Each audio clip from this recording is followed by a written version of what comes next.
میرے نبی پاک صلی اللہ علیہ وسلم مثال دیتے ہیں، فرمایا ایک آدمی صحرا میں جا رہا، صحابہ سے حضور خطاب کر رہے ہیں، فرمایا ایک آدمی صحرا میں جا رہا تھا، اس نے اپنی اونٹنی پہ کھانا پانی پیسے ہر چیز رکھی ہوئی تھی، صحرا تھا بہت بڑا، درمیان صحرا کے گیا تو تھوڑا سا سستانے کے لیے آرام کرنے کے لیے اونٹنی سے نیچے اترا، اب اس نے اونٹنی کی لگام اونٹنی کی نکیل اپنے سرہانے کے نیچے رکھی، ہاتھ کے ساتھ پکڑی اور سو گیا۔ تھوڑی ہی دیر کے بعد جب اس کی آنکھ کھلی تو دیکھا اونٹنی غائب ہے۔ صحرا میں وہ پیدل نہ آگے جا سکتا ہے نہ پیچھے جا سکتا ہے، نہ دائیں نہ بائیں، کھانے کو روٹی نہیں، پینے کو پانی کا قطرہ نہیں، تھوڑا ادھر بھاگا ادھر بھاگا، تھک گیا۔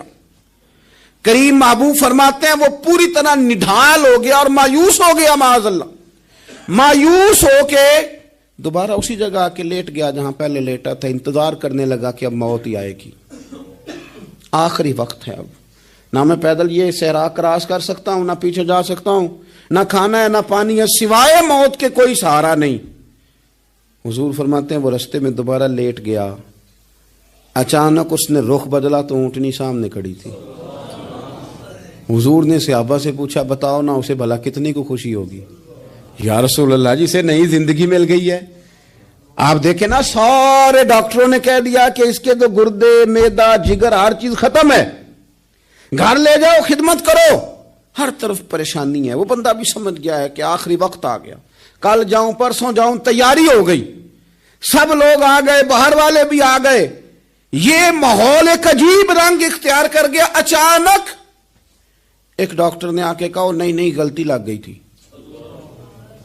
مجھے بتائیے انداز کیا ہوتا ہے؟ بغیر دوائی کے بندہ اٹھ کے کھڑا نہیں ہو جاتا، او میں تو بچ گیا ہوں۔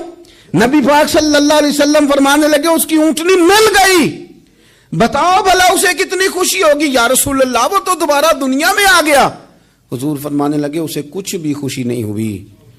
جب کوئی رب کا گناہگار بندہ آ کے توبہ کرتا ہے، رب کو اس سے کئی گنا زیادہ خوشی ہوتی ہے۔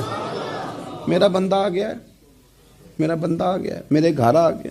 اس نے آنسو بہائے ہیں، اس نے کہا اللہ میں تیرا ہی ہوں، تیرا ہی رزق کھاتا ہوں، تیری ہی زمین پہ رہتا ہوں، تیرے نام سے میری سانسیں چلتی ہیں۔ وہ آ گیا۔ فرمایا اس اونٹنی والے سے زیادہ رب کو خوشی ہوتی ہے جب گناہگار آ کے توبہ کرتے۔ گناہگاروں کے آنسو اس کی بارگاہ میں بڑے مقبول ہیں، لیکن ہم رسم ادا کرتے ہیں، توبہ نہیں کرتے۔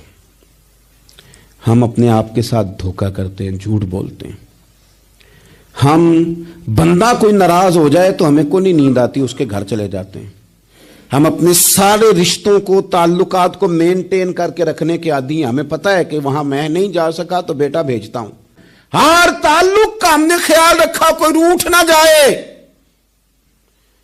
لیکن کمال ہے نا، یہ نہیں سوچا کہ اگر رب روٹھ گیا تو جب وہ روٹھ جائے نا تو سارے رشتے بھی بندے کے پاس موجود ہوں تو کوئی کارآمد نہیں ہوتا، پھر کروڑوں روپیہ جیب میں ہوں تو ڈاکٹروں کی دوائیاں اثر نہیں کرتی۔